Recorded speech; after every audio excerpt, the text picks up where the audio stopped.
This episode is brought to you by our good friends at NFL Sunday Ticket on YouTube TV.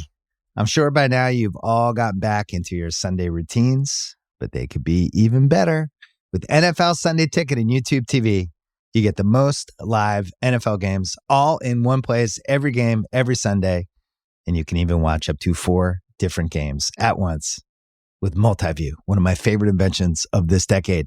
It's exactly what you need to catch all the action, make your Sundays more magical, and also YouTube TV is great.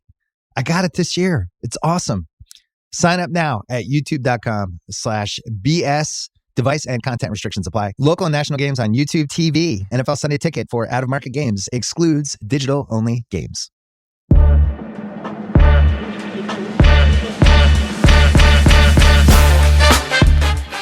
Welcome to the Ospreys Eyrie.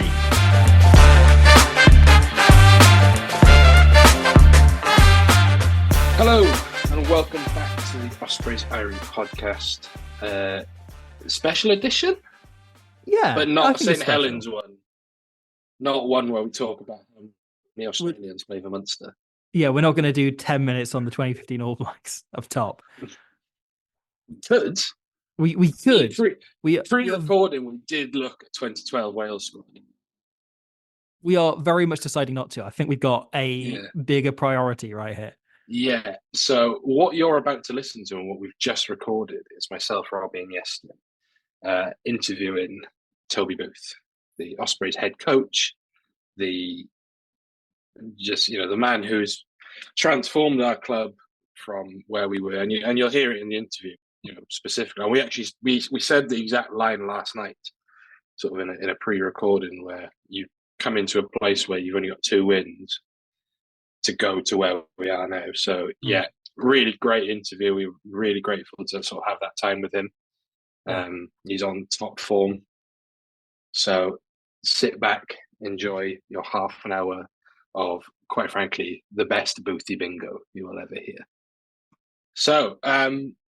So just going on from that, we're a couple of weeks into pre-season now. Is it 2-3 weeks, is it? Yeah, this is start of week 4. Week 4. So boys feeling good? Obviously we are depleted because of internationals aren't back and various injuries, but sort of how's everyone feeling going into week 4? Tired, I hope.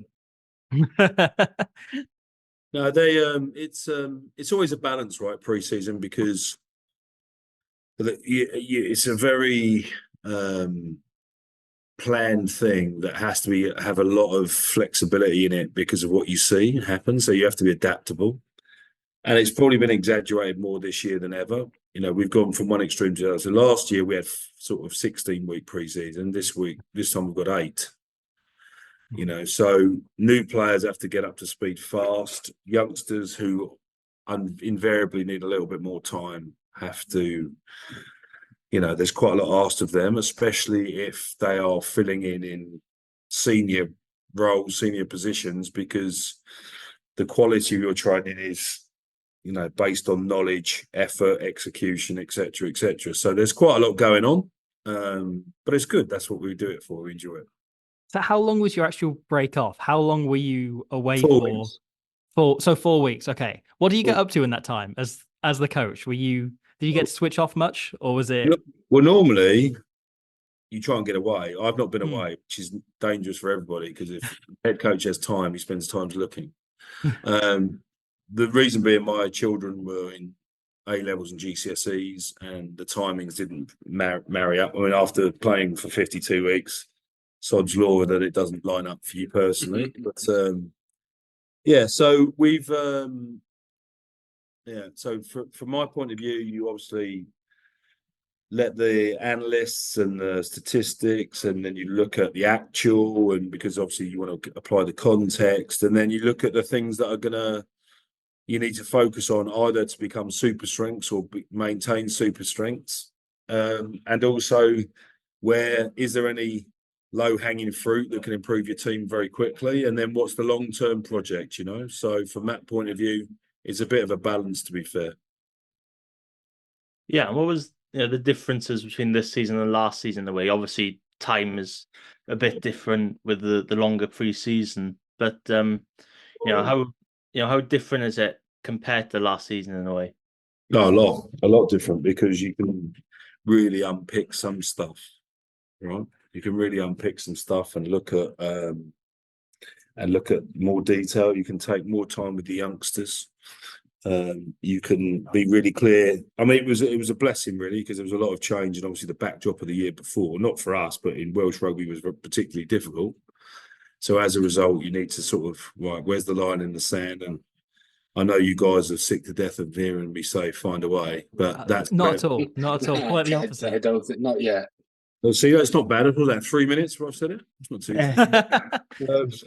But it's basically how you cement the behaviours and standards and attitudes of what that actually looks like, So it's all very well say find a way. They've got to believe that you can find a way. They've got to have the skill set and the attitude to want to find a way. So these things take time to nurture and understand, especially with a younger group. So yeah, we haven't quite got that luxury, but we got a long way down the road last year in relation to some of this stuff. So there's a bit of a refresh in it. I've got a meeting today, and deliberately we let young players just get out there and new players get out there and get on with it. Best way to learn is be out there, and I'll backfill some of the theory and whatever. I'm meeting actually today, which is why we're on a bit of a time window, because it's important that we get our new blood up to speed as quickly as we can, So how do you look back on last season then as a season where I think, compared to where a lot of people on the outside put the Ospreys at the start of the season, massively overperformed? How do you look back on that? Do you look at it as an overperformance? How does it feel, now we are, 6-7 weeks on? Well, success isn't always measured in trophies, right? Yeah. And I think that's important. I understand why people always, because ultimately it's really what the ultimate is, but there's this graduated process of getting there. So, 4 seasons in, our attack has improved, our defence was declining, but, that's now got back to a better stand and we're much better defensively. Our set piece probably wasn't quite as potent as it had been, but there's context around injuries around that.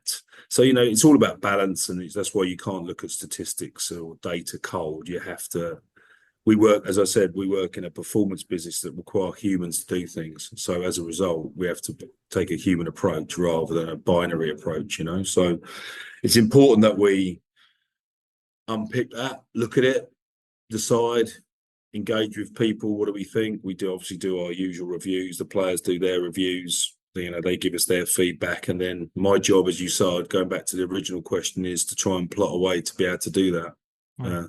Trying to keep all the stakeholders happy.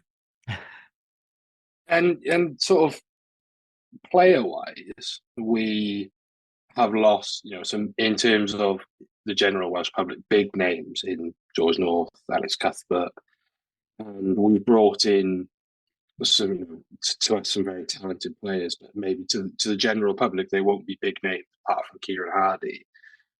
What is your mantra behind your signings? Because I've sort of taken a look at them, and I'm really fascinated on how you recruit players, because it is that money. It's almost like that Moneyball mantra in a way. Can you name? There's not been. Well, actually, sorry, I nearly was going to say something that would probably have got me shot. So let's recalibrate that. Yeah, I know you really want to know what that is now, right? I think that one of the myths is around you need to try and find players that can do what you want them to do rather than what the public want them to do. Right? So finding the right player for your team is important. That's part of it. And will they make us better in the game that we're trying to play? And historically, so far, I don't think me, have made too many mistakes recruitment-wise. There's been a few, I don't know about him, so no one knew about Hugh Sutton, Max Nagy, for example. Everyone saw what a success Stephen Myler was, for example. You lose a lot of talent, but that opens the door. I'm always going to back youth, that, because they are energy givers. They're keen to learn. They're the lifeblood of what you do. And And ultimately, I'd rather give them a chance, and risk something and spend money on things that you're not sure about. So, look, we haven't been able to nail every top recruitment target we've wanted, but with it, if not, like in anything, you move on to what you believe is the next best. So, we're excited about what some of these youngsters can do, and some of the new recruits can do. But also, everyone looks at it as what the Ospreys want and what the Ospreys do. Sometimes players want to do things. The Nicky Smith thing wasn't an Ospreys decision; it was a Nicky Smith decision. So it's not always your choice.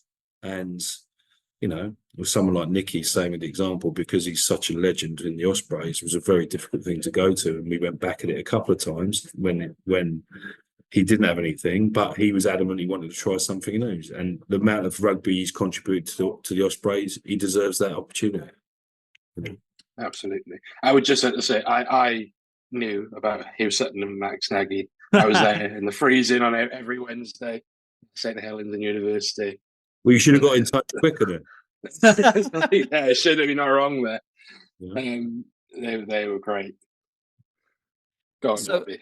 So just in terms of mentioning new players around recruitment, how are those two things, to your mind, kind of linked, and where they kind of split apart? So we saw an awful lot of those young players come in and really perform last season. A lot of players who hadn't had minutes at all, or even players like James Fender, who perhaps hadn't started, but had minutes off the bench. It felt like an awful lot of those players came on an awfully long way. And you'd say, looking at this, virtually every single player compared to the squad from last season is a better player now than they were last year. How does that impact what you're looking at as a kind of, the squad you're building for the following season? And how do you go about continuing those to push on into the coming year? Well, good talent, with good attitude gets you quite a long way, right? And we've got a good program. I'll stand by the program that we have here, and we've got some good coaches implementing that program. So by default, if you put some good stuff into it, you're going to get better stuff out of it. So, we talk about, and you've quoted me repeatedly around some of the, the fan supporter stuff, and yes. But this is another, is good teams learn quickly, good players develop quickly. That's what talent's really about, So from that point of view, it's all about the speed of change or the speed of improvement as much as improvement, right?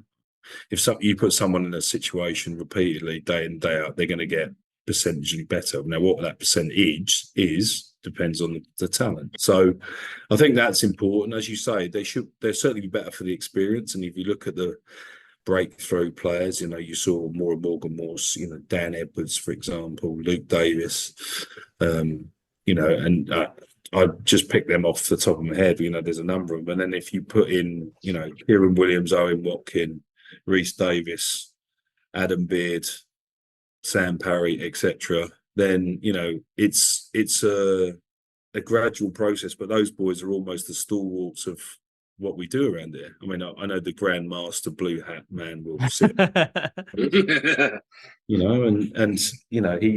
he becomes more of a coach as we go. So from that point of view, the baton gets passed on, and the knowledge gets passed on, and how we do things, and what an Ospreys player looks like, and how he acts, and whatever. It's as much as around the standard and the character, and the effort as it is the talent, because talent with bad attitude is still bad talent. So I'd rather edge on the side of good people that can connect, people that put the team first with potential, than people that I don't know.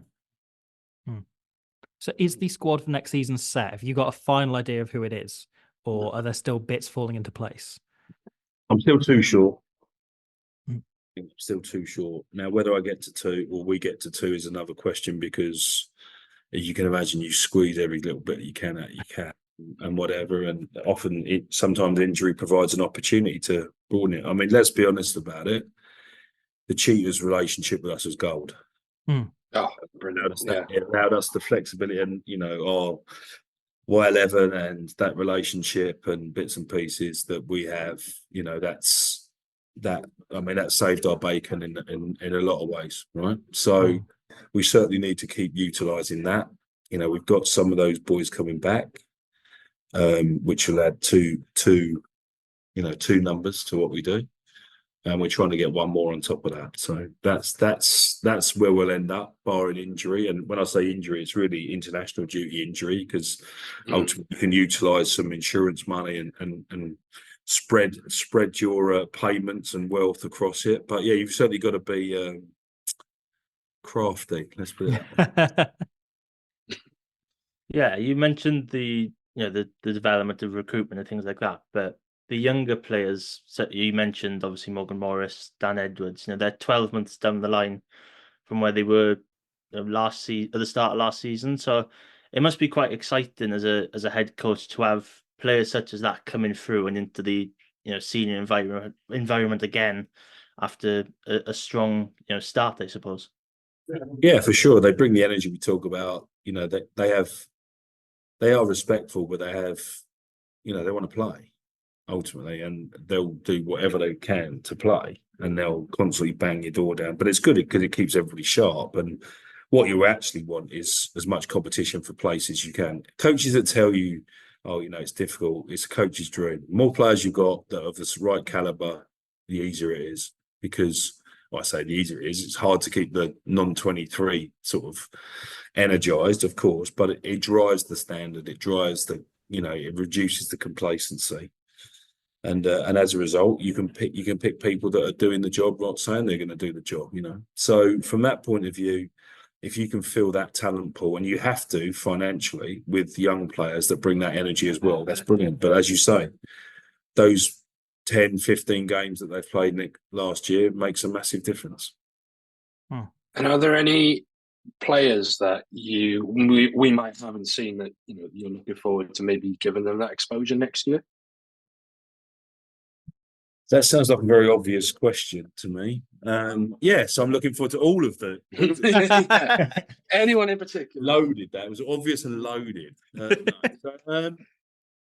think that we're going to try and bring a little bit. I still think, I think we can be better set piece wise through basically availability, strength in depth, the amount of collateral damage. And we look at James Ratty, how much rugby he played last year was ridiculous.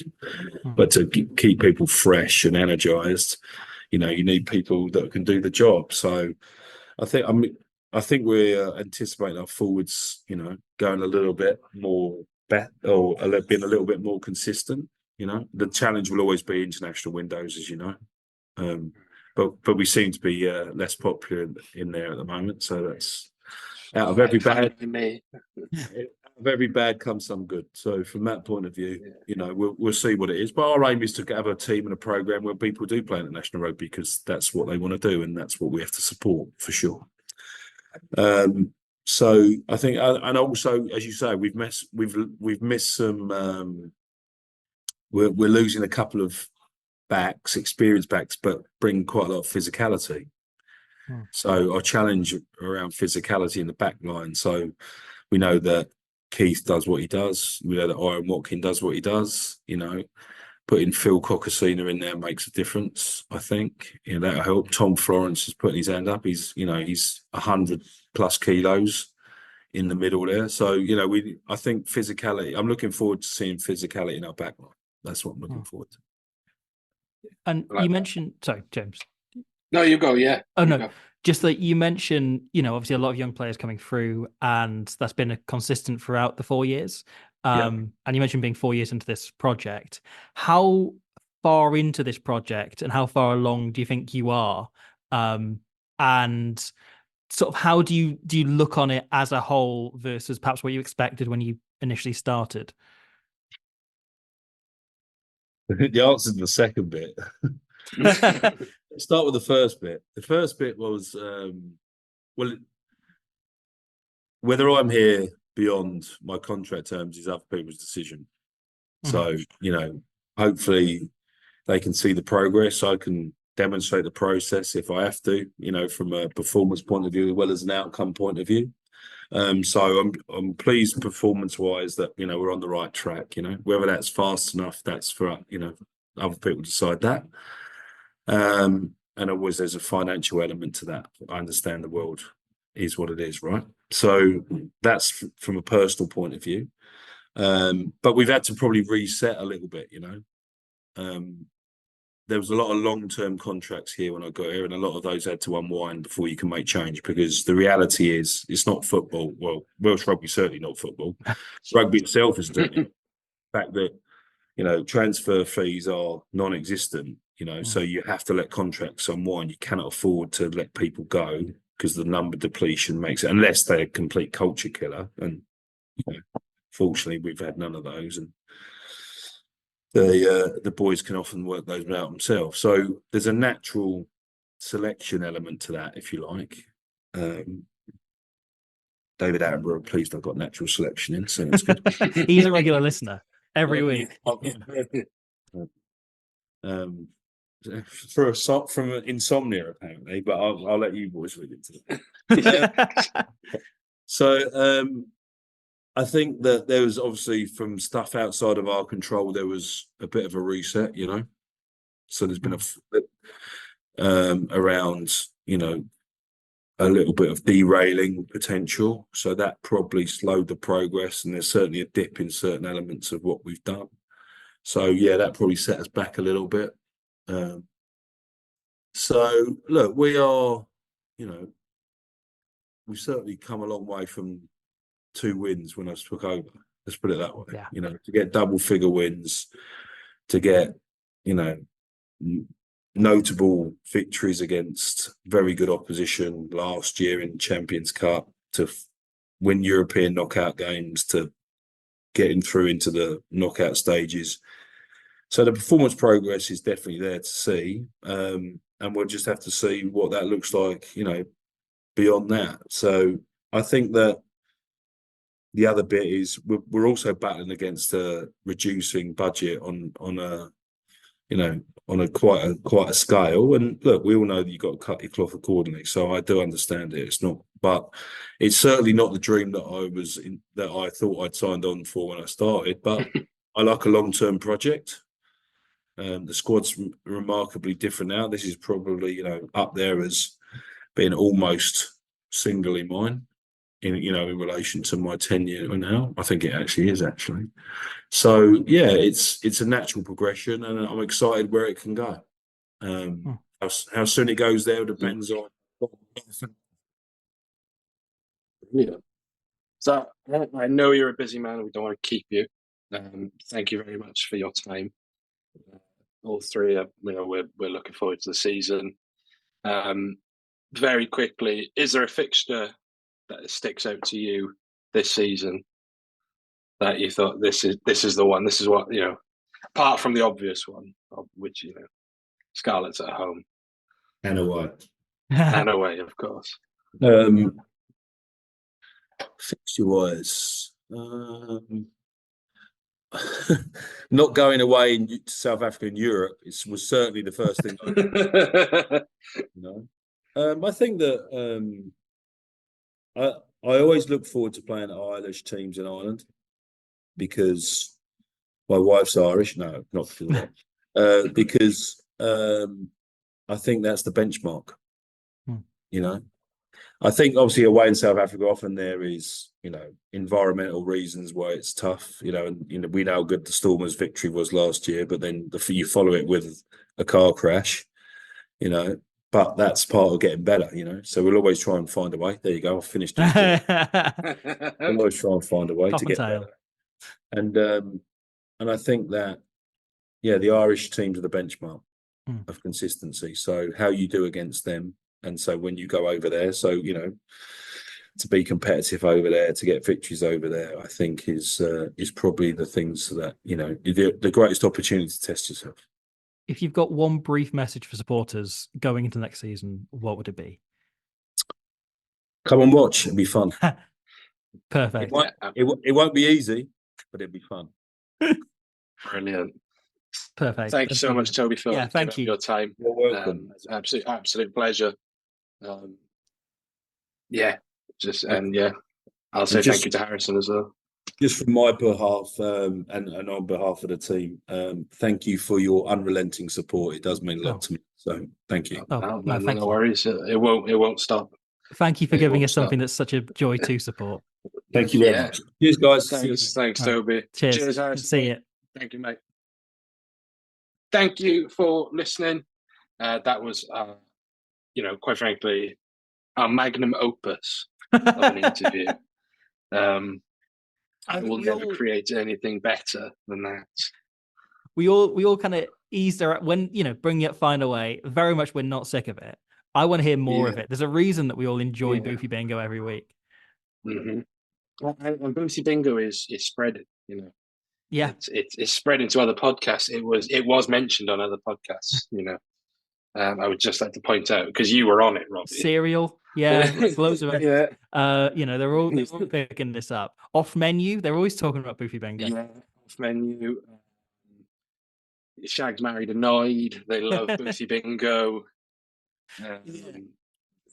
I think there's the rugby pod. I think there's there's a lot in that. There's a lot that we just heard.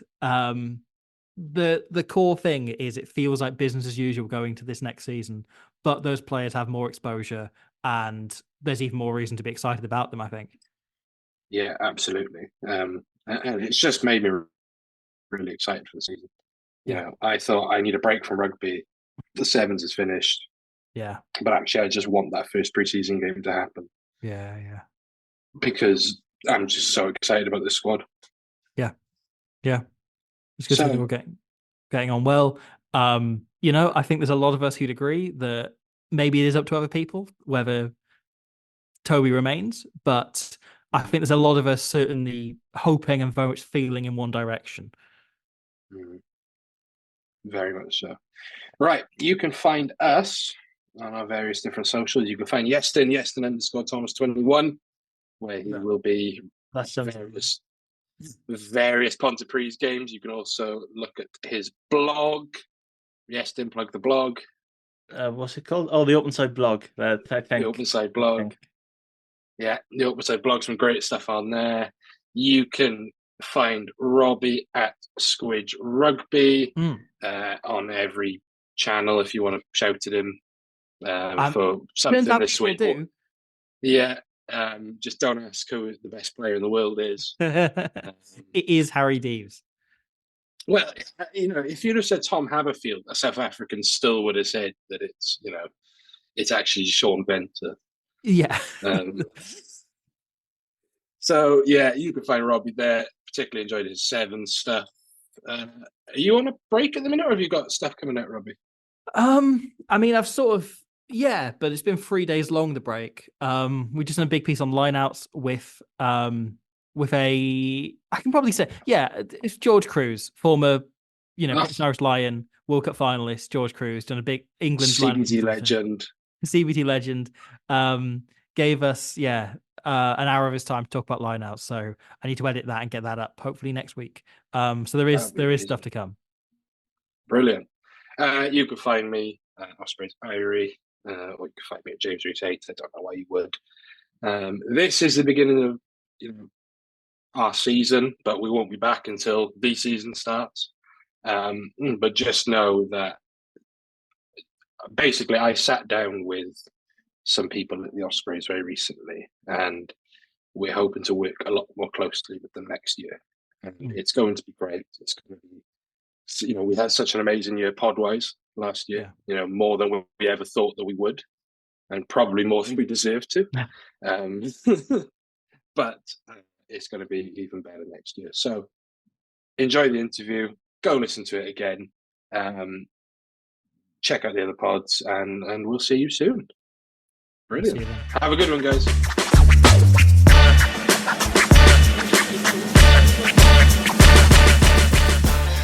Thank you for listening to the Ospreys Irie podcast. We hope you enjoyed the show.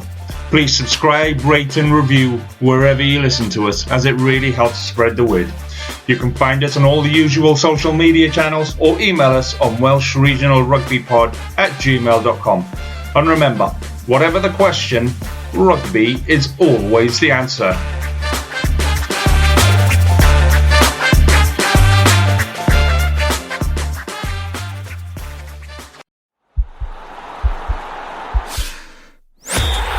podcast is part of the Sports Social Podcast Network.